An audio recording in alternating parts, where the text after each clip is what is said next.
What do you mean y'all don't argue? Now, like every couple, obviously, conflict comes up, hard conversations need to be had, but the tools that we've learned over years of therapy and just living life have completely changed how we see conflict. Instead of something that disconnects us, it's something that we actually see as an opportunity to grow stronger as a couple. And so if you're in a relationship and you find yourself avoiding conflict because you just don't want to fight, or you find yourself fighting with your partner all the time and you don't really understand why, we're going to give you the three things that have helped us the most handle conflict. And if you actually apply these will, like, no clickbait, actually change your life. But first off, how are you doing? I'm good. She just finished a day of work. So.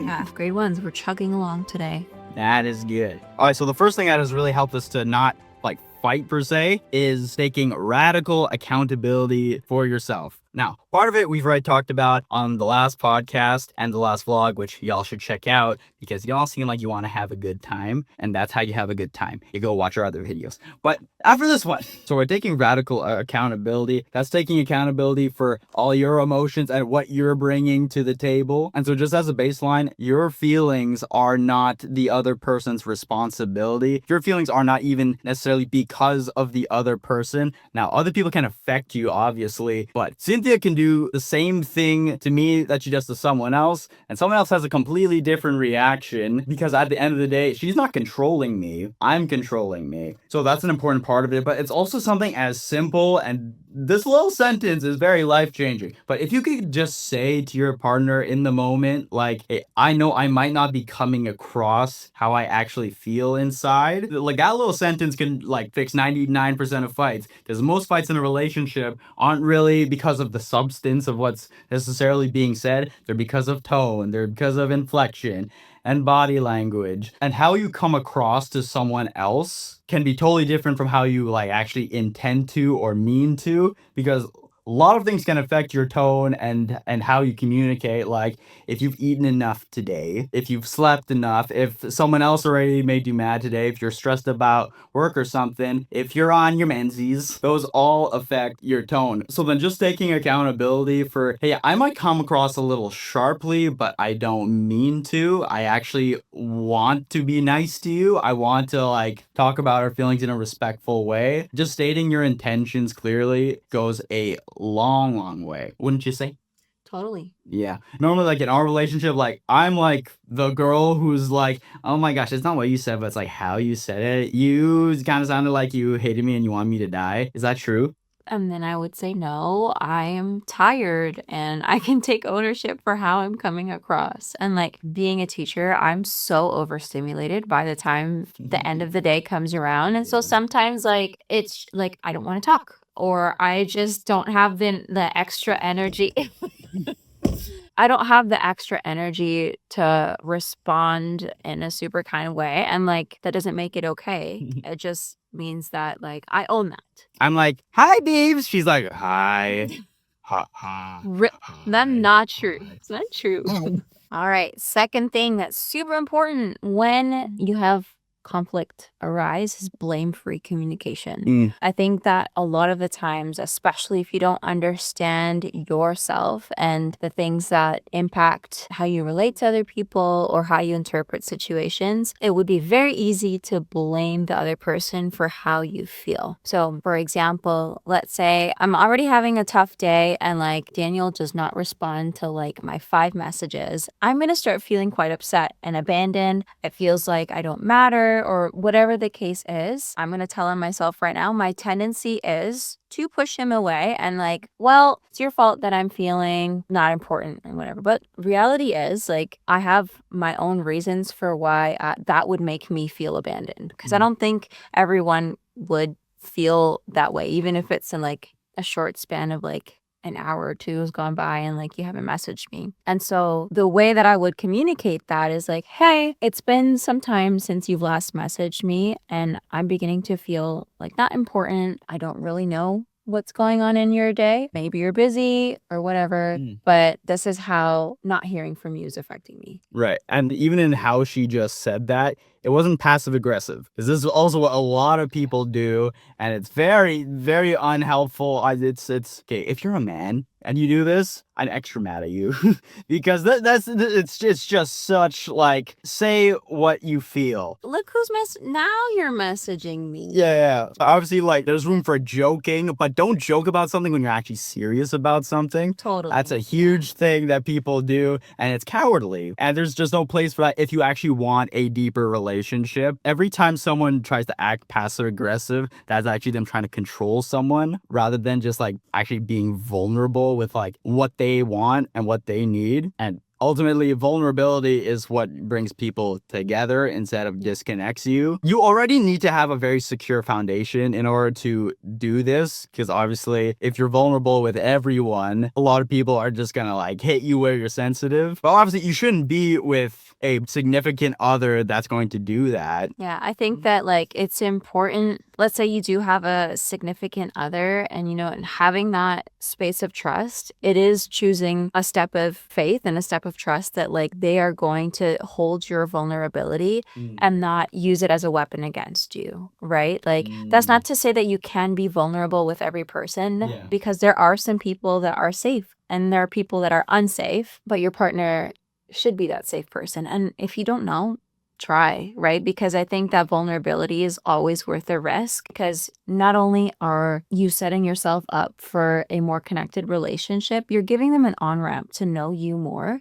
And the more you feel known, the more you feel connected to, the less conflict is going to come up. Right, yeah. And also, I just want to say, like, there will probably be times where your partner doesn't react well to your vulnerability, and there's probably times where you haven't reacted well to theirs, and obviously, there's grace in there, but, like, both of your guys' general intention should be, obviously, to care for the other person. At least, hopefully, that's your story. If not, I don't know, man. Here's an example. So, Cynthia was telling me something very vulnerable about her day when we were driving, and like I didn't really know. It wasn't like super obvious that it was like weighing deeply on her. You were shy to the edge of the camera. Come to the middle. How does that make you feel?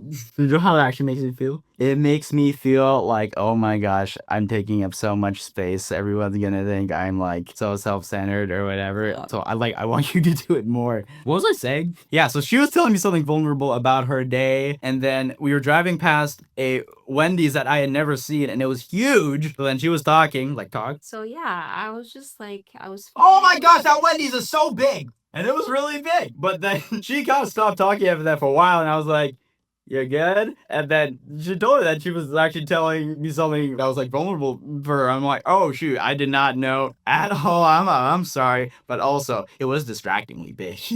But anyways, number 3. The last thing you have to remember, the third thing, is curiosity. You have to remember to be curious in your relationship, especially if you've been together for a while. You begin to think that you fully understand your partner and why they do things and why they say things. I'm a pretty intuitive person. I'm pretty discerning. I could generally tell what people are feeling and thinking, But even couples who have been married like 50, 70 years, they still miss each other on what they actually intend and what they mean. There is a through line in all of these points of humility. You can never just assume you're right, Totally. You know what they say about people who assume things? Yeah. Yeah. Sorry, we're leading forward more and more because it's getting dark. So if we're too close to... Yeah, exactly. Yeah, no, it's true. You need to approach anybody with curiosity and asking questions like, hey, when you said this, what did you mean? Right? Because if you assume what somebody means, they might not have that intention at all. Maybe they're just really unaware of how they came across, or those words that they used are just specifically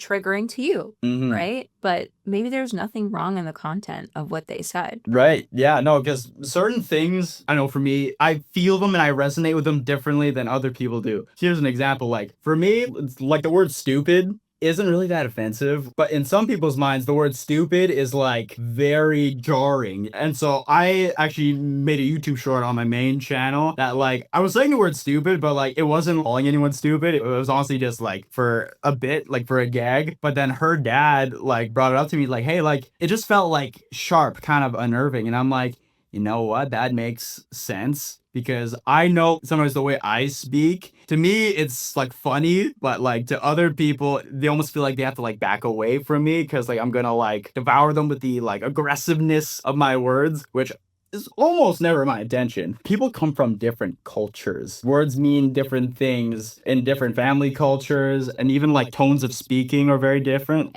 Can I jump in? So I find that sometimes, like with my mom, when we're communicating, right? She speaks Spanish, and there's sometimes when I am communicating things to her in English, or if she's communicating in Spanish, where we get lost in translation, right? We don't assign the same meaning to the same word. And so sometimes, like, we end up hurting each other completely by mistake just because the actual words have different meanings. And so in those cases, I've had to ask, like, hey, when you said this, I felt blah, blah, blah. What did you actually mean by that? And then just approaching that with curiosity, more often than not, find out that she had good intentions. Yeah. There's just a breakdown in communication. Most people do. Asking people to clarify what they mean, super important. Even if you think you know for 100%, sometimes it's good to ask even if you know, just so like people can really like articulate. I know sometimes I know her intentions, but I'll still ask, but it's not because like I'm trying to know. It's so that she could articulate and really think,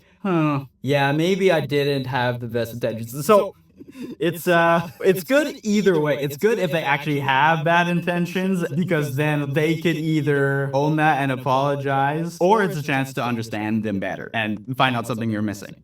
All right, so those are your 3 keys. Hopefully you got a lot out of this. If you did, you should hit subscribe if you want to see more of the pod. And next week we'll be back with a vlog about how wedding planning is going, because we are engaged. Reach for the wrong hand. I'm a noob. I mean, you've never done this before. It's true. It's my first engagement, as I describe it to everyone. Hey, what do you mean? Have you seen that trend where people are on the phone to be like, yeah, I'm with my current wife? Yeah. Yeah, like we can't ever do stuff like that because I've seen all the trends. So it's like most likely you'll never be able to surprise me.